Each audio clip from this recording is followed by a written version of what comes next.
ญาติโยมท่านผู้ฟังทั้งหลายทุกท่านทุกคน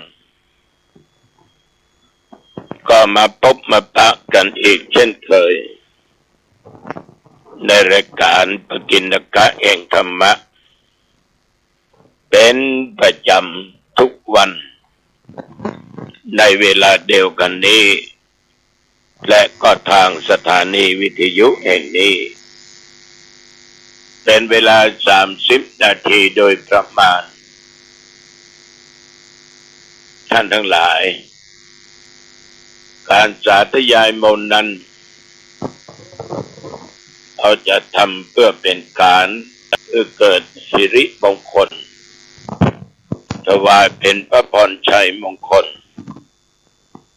แด่สมเด็จพระเจ้าลูกเธอเจ้าฟ้าพัชรกิติยาภาอาตมาต้องขอบใจต่อญาติโยมที่ได้แสดงออกซึ่งความจงรักภักดีต่อสถาบันพระมหากษัตริย์และพระบรมวงศานุวงศ์ทุกพระองค์เอาละต่อไปมาไหว้พระนะสวดมนต์กันต่อไปอะระหังสัมมาสัมพุทโธภควาพุทธังภวันตังอภิวาเทมิกราบพระพุทธสวากขาโตภควตาธัมโมธัมมังนัมสสามิ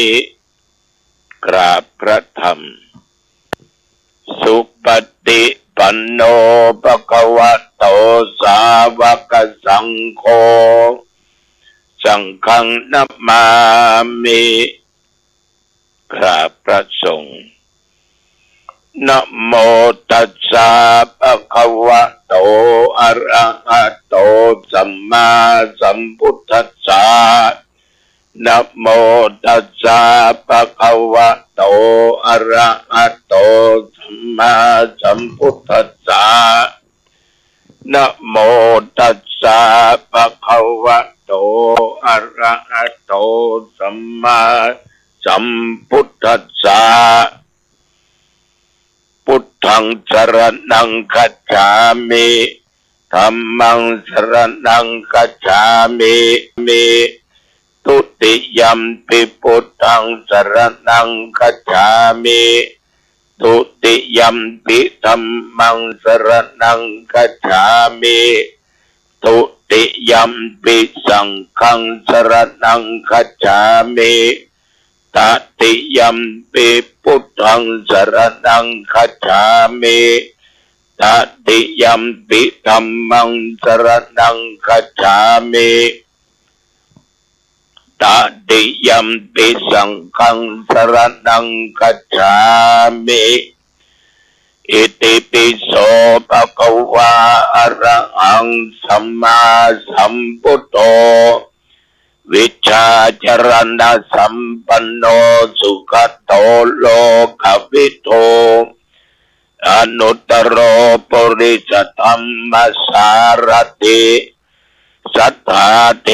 วมนุษย์สานังพุทโธภควาติยันตุนิมิตตังอวมังคลัญจาโยจามนาโพสกุณัสสะสัตโตปาปักขโอโตโสปินังอากันตังพุทธานุภาเวนะวินาสเมนโตสวากขาโตภควตาธัมโมสันติติโกอากาลิโกเอหิปัสสิโกโอปัญญิโกปัจจตังเวทิตโพวินยูติยันตุนิเมตังอวมังคลัญจาโยจามนาโพสกุณัสสะสัตโตปาปักขโอโตสุปินังอากันตัง ธรรมานุภาเวนะวินาศเมนโตสุปฏิปันโนภะคะวะโตสาวกสังโฆอุจุปฏิปันโนภะคะวะโตสาวกสังโฆยายะปฏิปันโนภะคะวะโตสาวกสังโฆสามีจิปฏิปันโนภะคะวะโตสาวกสังโฆยะติตังจัตตาริปุริสยุคานิอัตถปุริสปุคลาเอสะภะคะวะโตสาวกสังโฆอาอุนัยโยปาอุนัยโยทักขินัยโยอัญชลีกรณิโยอนุตรังปุญญเกตังโลกัสสาติยันดุลนิเมตังอวมังคลัญจาโยจามนาโป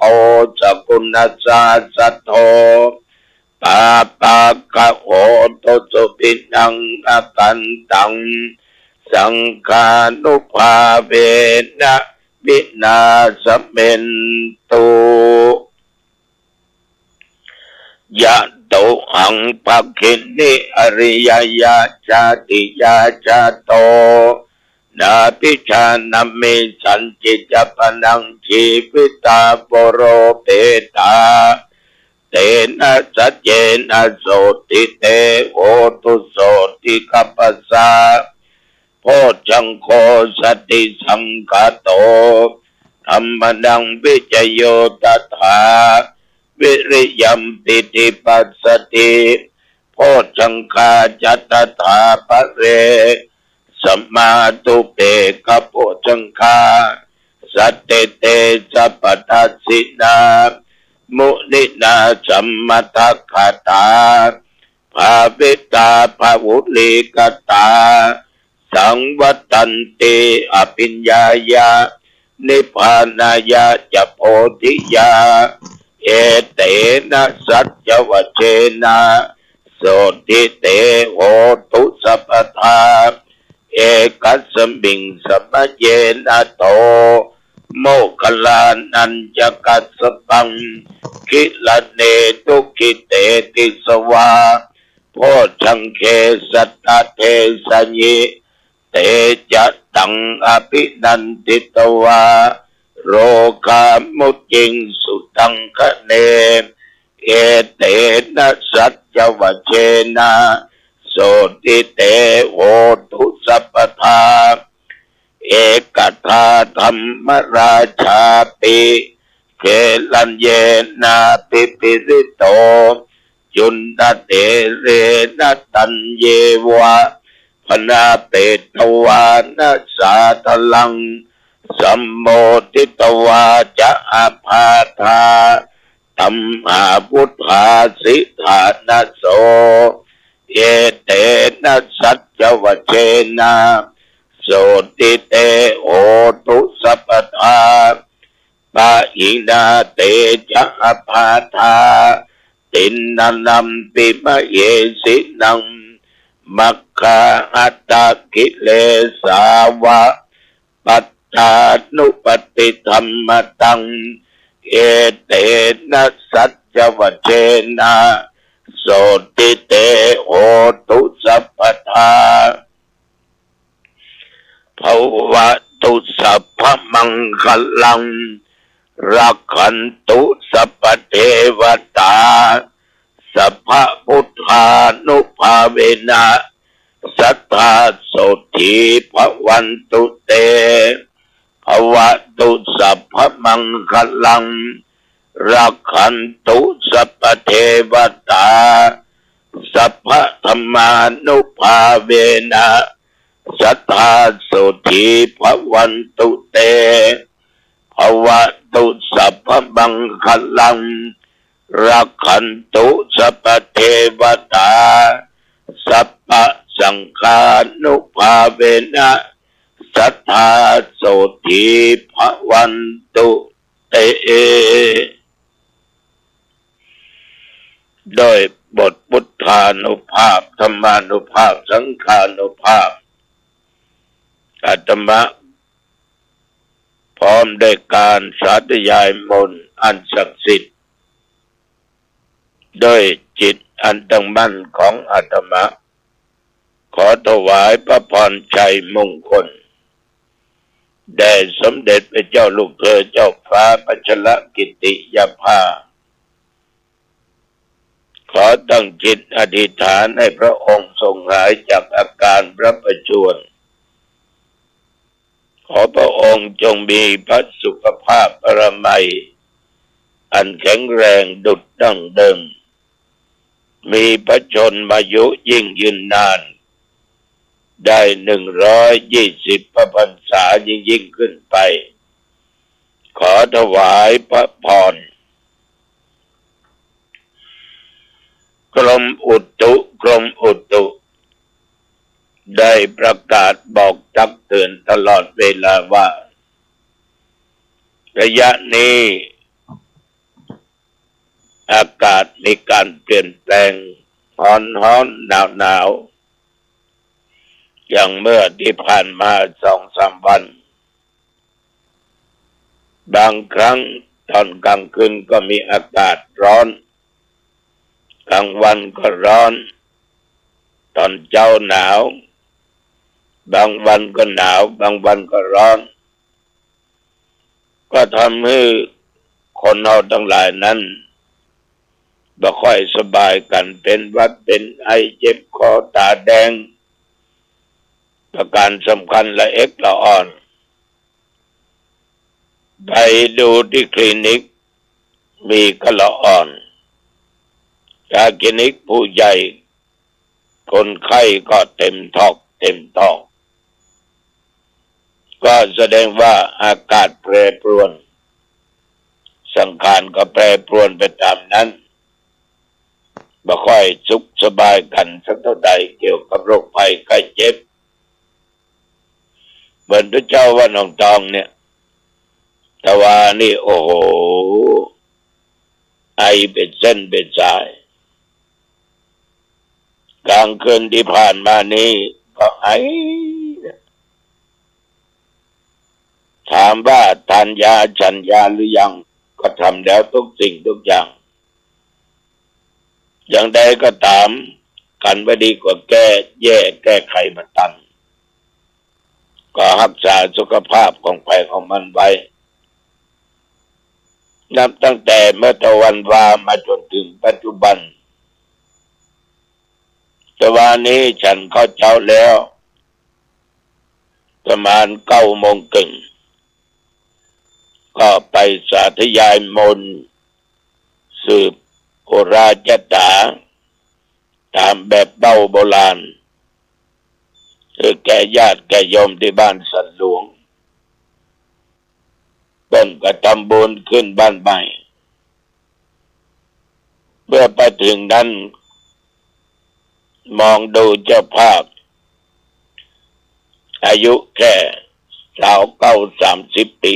31 ปี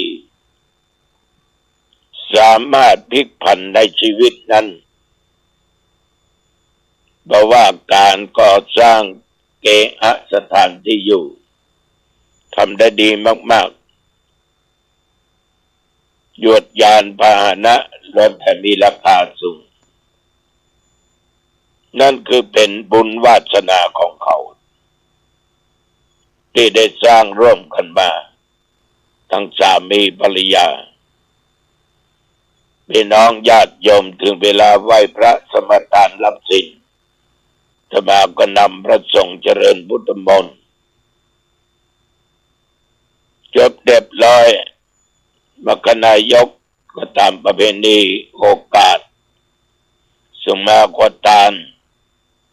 และถวายวัตถุปัจจัยไตรธรรมก็ปั่นปอนเมืองนะเพราะว่าเขาชอบอย่างนั้น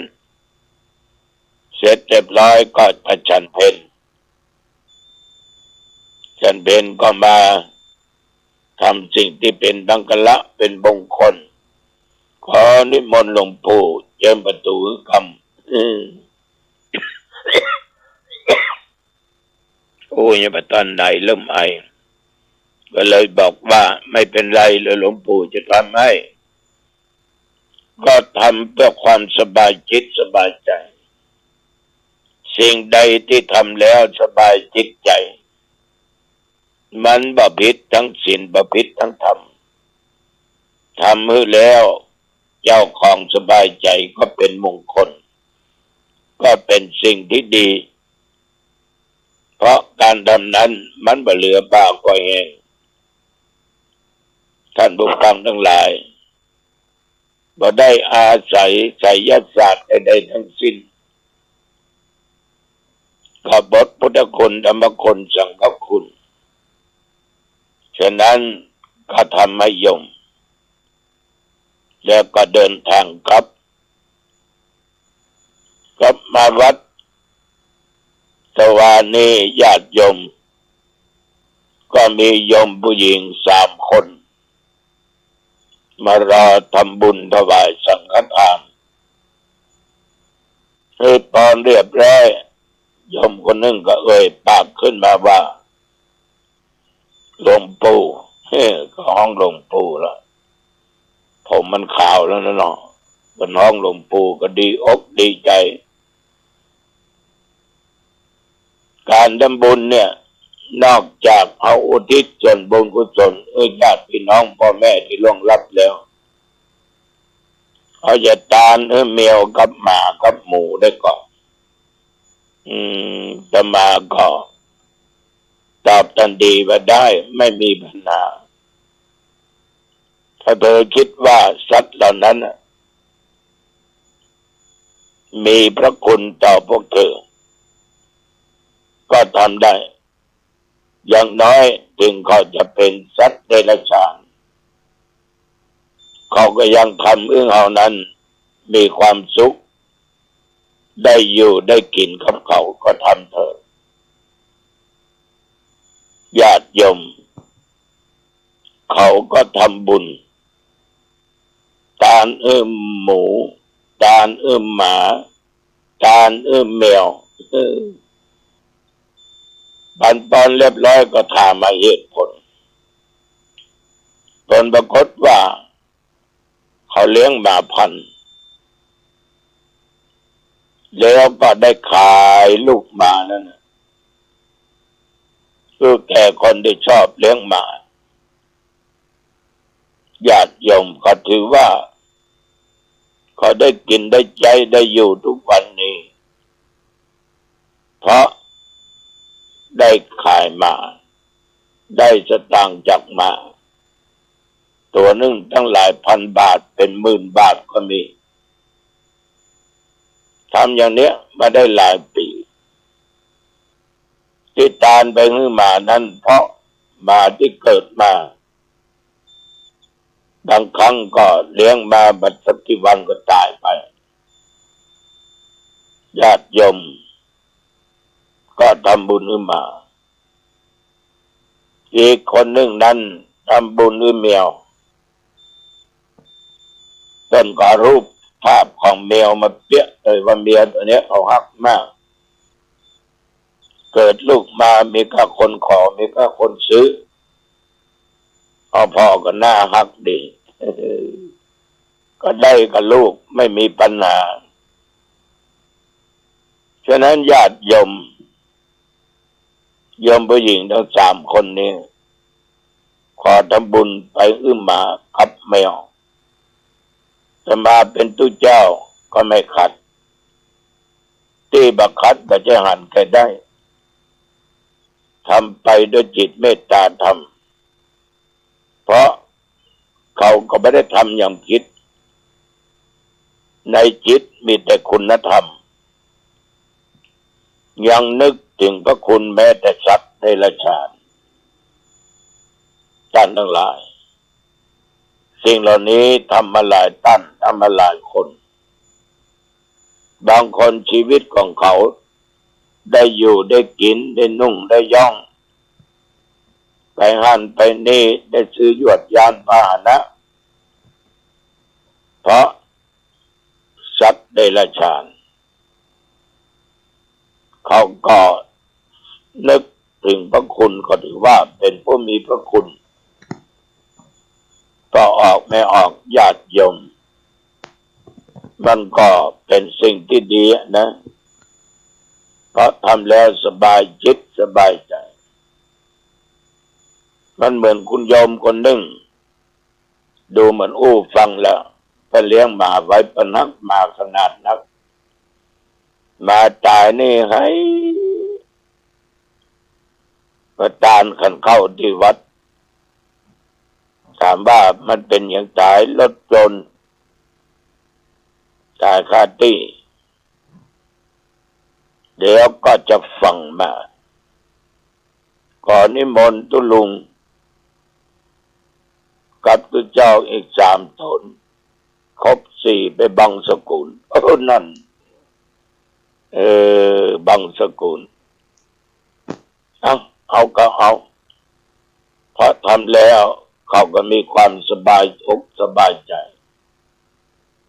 เขาก็ได้กระทำบุญถวายวัตถุไตรยทานบังสกุลเรียบร้อยก็ถวายวัตถุไตรยทานเวลาเขาตั้งยถาเขาก็กรวดน้ำไปหามาที่เขาฮักดูหน้าตาเขาแช่มชื่นเบิกบานขึ้นมาไปสู่ภพที่ดีเนอะมีบุญวาสนาเกิดมาจากใดได้พบกันอีกมันก็ฮักของมันนะเอามันนึกถึงทำจาดกเรื่องหมาคนคำเรื่องนางบอกเต้าเรื่องนั้นเรื่องนี้ก็ออกไม่ออกท่านทั้งหลายสัตว์เดรัจฉานบางชนิดหรือบางตัวเขาก็มีบุญของเขาแต่มันน้อยไปหน่อยเลยจะได้เหตุกรรมเป็นอะไรที่เขาสร้างจึงได้เกิดเป็นสัตว์เดรัจฉานไปเป็นเป็ดเป็นไก่เป็นหมูเป็นหมาเป็นแมวเป็นช้างเป็นม้าเป็นงัวเป็นควายนะแล้วมานึกในยุคปัจจุบันโรงพยาบาลสัตว์ก็มีคลินิกที่รักษาสัตว์ก็มีอาหารสัตว์ก็มีหมานี่กับแมวนี่ไปหาหมอคำนี้ซึ่งหลายร้อยนะพอๆกับคนบางอย่างก็ต้องหลายพันบาทคือรอนมานั้นเล่าให้ฟังนะอย่างเดียวผ่าตัดเสี่ยงไปเป็นหมื่นกว่าบาทเสี่ยงเป็นหมื่นกว่าบาทนะนึกถึงมาในวัดมีตัวหนึ่งเจ้าของมันตายมานี่ฉลาดมากเข้ามาวัดพระเนนพระตุพระธรรมากระลิ่งกระเหลี่ยงแล้วก็นอนหงายเบนอย่างวันศีลวันธรรมศรัทธามาวัดก็ขึ้นไป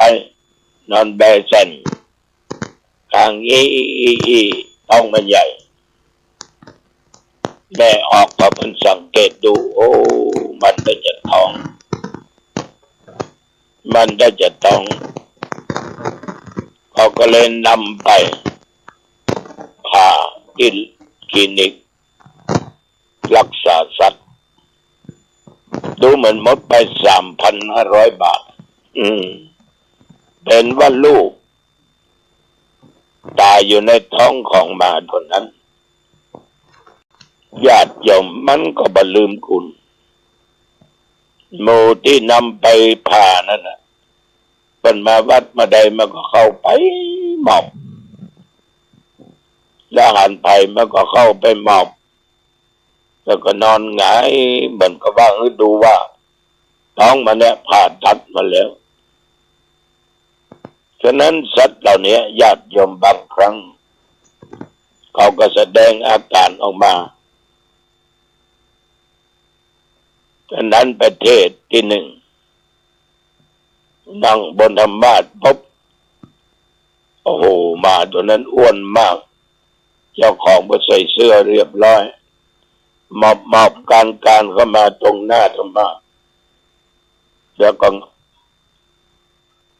ตีนทั้งสองข้างข้างหน้านั่นน่ะมันลาบมาทางหน้าแล้วก็แงนหน้าขึ้นธรรมาก็เอามือลูบหัวมัน มึงนี่ญาติหน้าเนี่ยก็เป็นมนุษย์มึงก็ต้องไปเป็นเทพแน่นอนนะท่านทั้งหลายฉะนั้นบางตัวบางอย่างเขาก็มีบุญวาสนาของเขาเนี่ยโยมได้ฟังเนี่ยบางครั้งเอานอนในห้องเลยนะมีกงนอนกานอนเตียงน้อยกาหนาวกะมันนี้จะห่มผ้าหน้าห้องนี่ก็อยู่ห้องแอร์เปิดพัดลมนั่งรถไปโดยเอวอันเดียวนี่เอามาบางตัวบุญมันนั่งไปรถเบนซ์รถวอลโว่รถที่ห้อ